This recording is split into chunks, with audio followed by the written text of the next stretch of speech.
Hey, what's up? It's Wes here, aka Seahawks Prime. This is the Seahawks Times, your go-to NFL channel on YouTube. And if you're a Seahawks fan, give me the subscription right now because you're going to love this channel all season long and into the off season. I want to thank my first Patreon subscriber, Eric Gilbertson, and one of the first subscribers to the Seahawks Times. Thank you so much. I love you, bro. I love talking football with you in the comments, but now we can do it on the Discord. Yes, I've started a Patreon for the Seahawks Times. The link is in the description. Let's get into it. You know what? At the time of this filming, a lot of surprises. Let's get into it. We got week one action this week, and a lot of people in my comment section over the last couple weeks have been saying the Seahawks can't win more than 3 games. The Seahawks can't win more than 5 games. 7 games is the limit for the Seattle Seahawks. We just don't have a quarterback. Look, I understand the narratives, but you got to be careful with NFL narratives, because if you watched football today, all of those narratives are out of the window. The Niners got beat by the Chicago Bears. Yes, beat in Chicago. It was raining. It was cold. We didn't bring the right cleats. I get it, but anything can happen any given week. The Niners are 0-1. They're in the NFC West. The Rams on Thursday night, I watched that game with my best friends. I was at the bar. It was really, really fun. They got mollywopped by the Bills.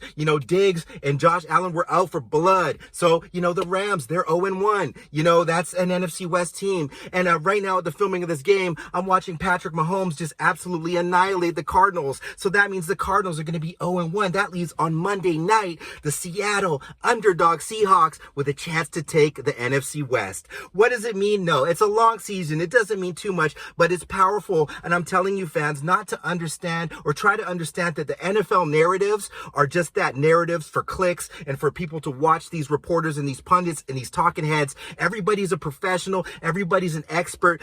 And we're going to have a little bit of fun with this video. I was a big fan of the X-Men when I was a kid. We had all those comics. I had them all in my room. And I feel like Pete Carroll right now is Professor Xavier. And he's formed this superhuman school of mutants. Let's name some of those mutants. First and foremost, Tariq the Avatar Woolen. This guy's 6'4", with a 6'6" wingspan. He runs 4.26. This guy's definitely an alien freak. Pete Carroll has him in his Technical Institute of Football. We have Boye Mafe. He's like some sort of Nigerian experiment. He's 6'4", runs 4.4. This guy's super strong, faster than Cliff Averill or Chandler Jones. That's another mutant freak.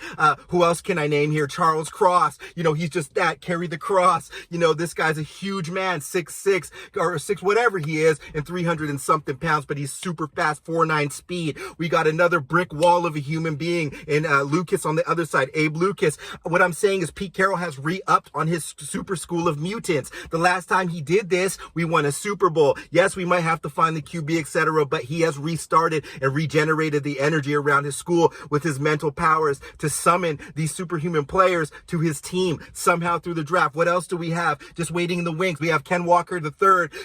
When he comes back from that surgery, he's just going to teleport from place to place, just appear in the end zone. We got Rashad Penny with regenerative abilities like Wolverine. This guy is just going to come back with a vengeance this year, and I think maybe win the rushing title. Not to mention the vets on the team that are also freaks. I guess you could call DK a vet already at his young age. This guy's from like Mount Olympus, the son of Zeus or something, just coming to strike fear in the hearts of anybody, any defensive coordinator. Tyler Lockett's like Ant-Man. He's just small enough to teleport into your body and destroy you from within. We got a lot of players, and I'm telling you guys, do not sleep on the Seahawks this season. We don't know anything about football. We are just fans of the sport. We do not play the sport every day. Some of you might, but I am just another person, another fan that loves the sport and been watching it a long time. I will say this, what Pete Carroll is forming, and I've been saying it from the beginning, is something special. We have just as much talent as any of these teams. Yes, you likely need a quarterback that's more than what we have to win a Super Bowl, and I will admit to that, but we can make huge progress and really shock the world this year with this team and what we can do with the talent we have,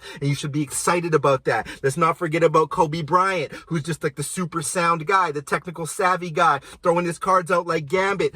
We've got, let's not sleep on Tariq Young, who's like that superhuman, like super strong guy that's just waiting in the wings, quiet, business, ready to go, ready to make the catch. We have a school of mutants on our hands, and they are coached by the right people, and Professor Xavier Carroll is going to hone this in and try to get us into the wild card so we can do some damage. Look, do not sleep on the Seahawks. I know it's a long season and it's just 1 week, but what I see now is no matter what you guys told me in the comments, all of those teams in the NFC West are 0-1, and Seattle hasn't had a loss yet. So right now, anything can happen. So don't tell me that Seattle cannot win 9 or 10 games. Don't tell me that it's a must that they only win 2 games, because I'm going to turn around and tell you guys that your teams might only win 2 games because it's a long season and we don't don't know what can happen. Everything changes in this week-to-week league. Look, this is what I love about football. Welcome to my channel. You're open to speak respectfully in the comments and have open candor, but like and subscribe if you think that Pete Carroll and his school of superhuman mutants, this Institute of Football at VMAC in Washington,